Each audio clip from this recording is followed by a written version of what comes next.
किष्किंधा का राजा बाली अपने पिता इंद्र से प्राप्त स्वर्ण हार, जो किसी की भी आधी शक्ति खींच सकता था, उसे पहने अपनी विशाल गदा के साथ जिधर भी जाता उधर त्राही त्राही मचा देता। यहाँ तक कि रावण तथा अन्य राक्षस भी बाली के नाम से ही थर थर कांपने लगते। इस पर बाली को लग रहा था वो अजेय है, वो संसार में किसी को भी हरा सकता है, और इसी अहंकार में उसने महाबली हनुमान जी को युद्ध के लिए ललकारा और उनकी आधी शक्ति अपने अंदर खींचना शुरू कर दिया। पर उसे शायद हनुमान जी के अपार शक्ति का अंदाजा ही नहीं था कि वह अपने ही काल को ललकार रहा है। दरअसल बाली, जो इंद्रपुत्र होने के कारण अपार शक्तियों का स्वामी था, उसका सबसे ताकतवर अस्त्र था उसके गले का वो स्वर्ण हार, जो उसे अपने पिता इंद्र से प्राप्त हुआ था। वही हनुमान जी ऋषि के शाप के कारण अपने शक्तियों को भूले सुग्रीव के मंत्री के रूप में कार्यरत थे। हनुमान जी अपना ज्यादा समय पहाड़ की कंदराओं में राम नाम जप करते हुए बिता रहे थे, और बाली भी किष्किंधा की प्रजा का उत्तम प्रकार से देखभाल करते हुए शासन कर रहा था। पर इसी बीच राक्षस राज रावण ने कुछ ऐसा किया कि बाली एक अच्छे शासक से अहंकारी वानर बनकर रह गया। असल में जब लंकापति रावण तीनों लोकों के देवी देवताओं को जीतने के बाद भी अशांत था, क्योंकि उसे पता था कि उसका वध वानर और मनुष्य के हाथों अभी भी संभव है। और तब उसने सोचा कि अगर वानरों के राजा बाली, जो मेरे समान ही शक्तिशाली है, उसे हरा दूं तो वानरों से मृत्यु का भय समाप्त हो जाएगा। और तब रावण अपने पुष्पक विमान से समुद्र तट पर संध्या वंदन कर रहे बाली के समक्ष पहुंचकर युद्ध के लिए ललकारने लगा। रावण ने सोचा कि वह आसानी से बाली को मार देगा, पर बाली ने अपना स्वरूप बड़ा किया और रावण को अपनी बाईं कांख में दबाकर अपनी संध्या वंदन करने लगा। पर संध्या वंदन के बाद भी बाली ने रावण को आजाद नहीं किया। लगभग 6 महीने तक बाली ने रावण को अपनी कांख में दबाए हुए ही अपना जीवन व्यतीत करने लगा।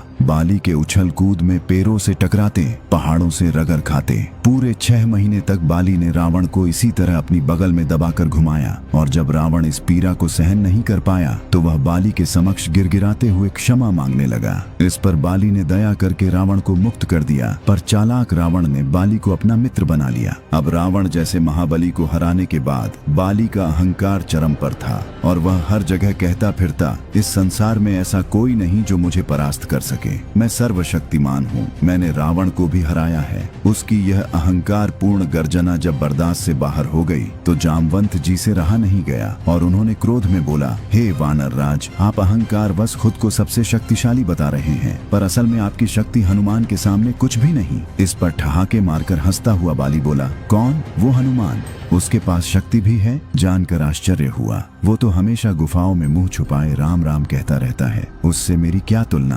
पर जामवंत, तुम कह रहे हो तो मैं उसकी भी जीवन लीला समाप्त कर ही देता हूँ। फिर क्रोध और अहंकार से गरजता हुआ बाली हनुमान जी को ढूंढते हुए उस वन में पहुंचा जहां हनुमान जी तपस्या कर रहे थे। वह अपनी विशाल गदा से पर्वतों पर प्रहार करता हुआ, वृक्षों को तिनके की भांति उखाड़ कर फेंकता हुआ और सिंह की भांति गर्जना करते हुए हनुमान जी को ललकार कर कह रहा था, कहाँ है वो हनुमान? कहाँ छुपा है वो तपस्वी? आज मैं उसकी जीवन लीला समाप्त करके ही किष्किंधा लौटूंगा। इधर शांत वन में जहाँ केवल पक्षियों का कलरव और झरनों का संगीत था, पवन पुत्र हनुमान एक शिला पर बैठे राम राम कहते हुए ध्यान में लीन थे। तभी बाली का अहंकार भरा कोलाहल उस शांत वातावरण में विष घोलने लगा। वह गरज गरज कर कहता, है कोई जो मुझसे युद्ध कर सके? कोई है जो बाली को परास्त कर सके?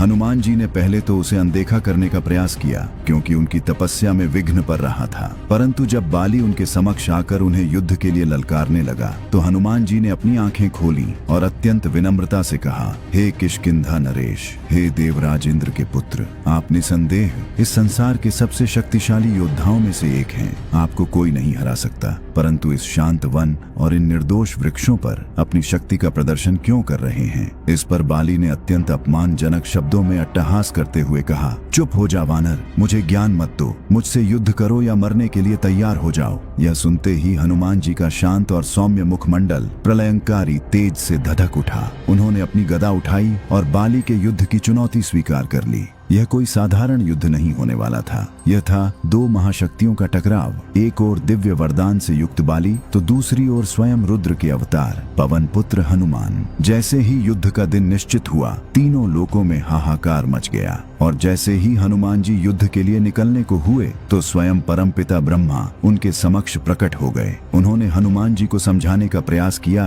कि वे बाली से युद्ध न करें, पर हनुमान जी ने कहा, मैंने बाली के युद्ध की ललकार को स्वीकार किया है और अब युद्ध न करना कायरता होगी। तब ब्रह्मा जी ने एक अद्भुत सुझाव दिया। उन्होंने कहा, ठीक है हनुमान, तुम युद्ध के लिए जाओ, परंतु अपनी केवल 10वें हिस्से की शक्ति का ही प्रयोग करना। अपनी बाकी की शक्ति अपने आराध्य के चरणों में समर्पित कर दो। युद्ध के बाद तुम वह शक्ति पुनः प्राप्त कर सकते हो, क्योंकि अगर तुम पूर्ण शक्ति के साथ बाली से युद्ध करने गए तो वह तुम्हारे विकराल रूप के तेज से ही जलकर भस्म हो जाएगा और इससे श्री राम की भविष्य में होने वाली लीला में विघ्न पड़ जाएगा। यह सुन हनुमान जी ने परमपिता ब्रह्मा की आज्ञा का पालन करते हुए अपनी अपार शक्ति का केवल 10वां अंश ही अपने पास रखा और शेष शक्ति को प्रभु श्री राम के चरणों में समर्पित कर दिया। और अब आता है वो रोमांचक क्षण जिसका सबको इंतजार था। हनुमान जी युद्ध भूमि में पहुंचे। सामने बाली अपने स्वर्ण हार को पहने अहंकार से मुस्कुरा रहा था। जैसे ही हनुमान जी ने युद्ध भूमि में अपना पहला कदम रखा और उनकी दृष्टि बाली से मिली,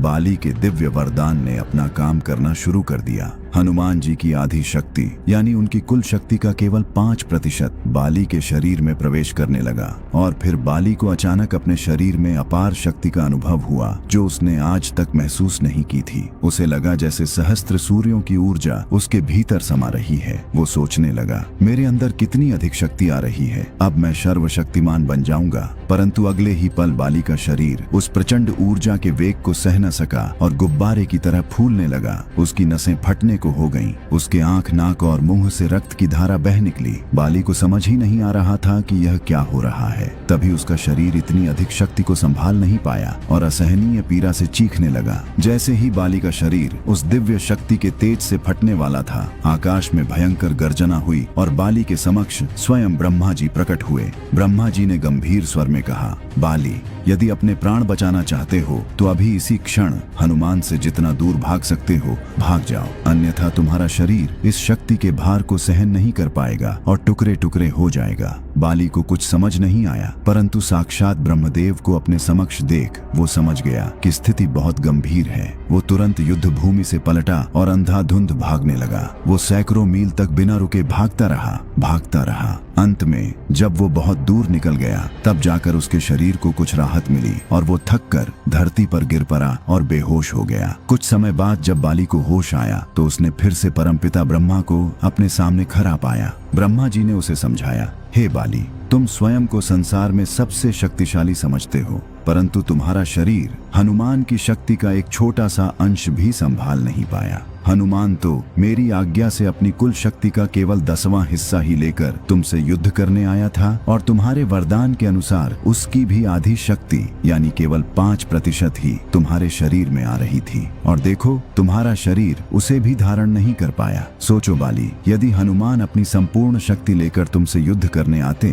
तो तुम्हारा क्या होता? तुम्हारा शरीर तो एक क्षण में ही भस्म हो जाता। यह सुनकर बाली की आंखों से अहंकार का पर्दा हट गया। उसे अपनी भयंकर भूल का एहसास हुआ। उसे समझ आया कि वो किस महाशक्ति से टकराने चला था। बाली तुरंत हनुमान जी के पास लौटा और उनके चरणों में गिरकर क्षमा मांगने लगा।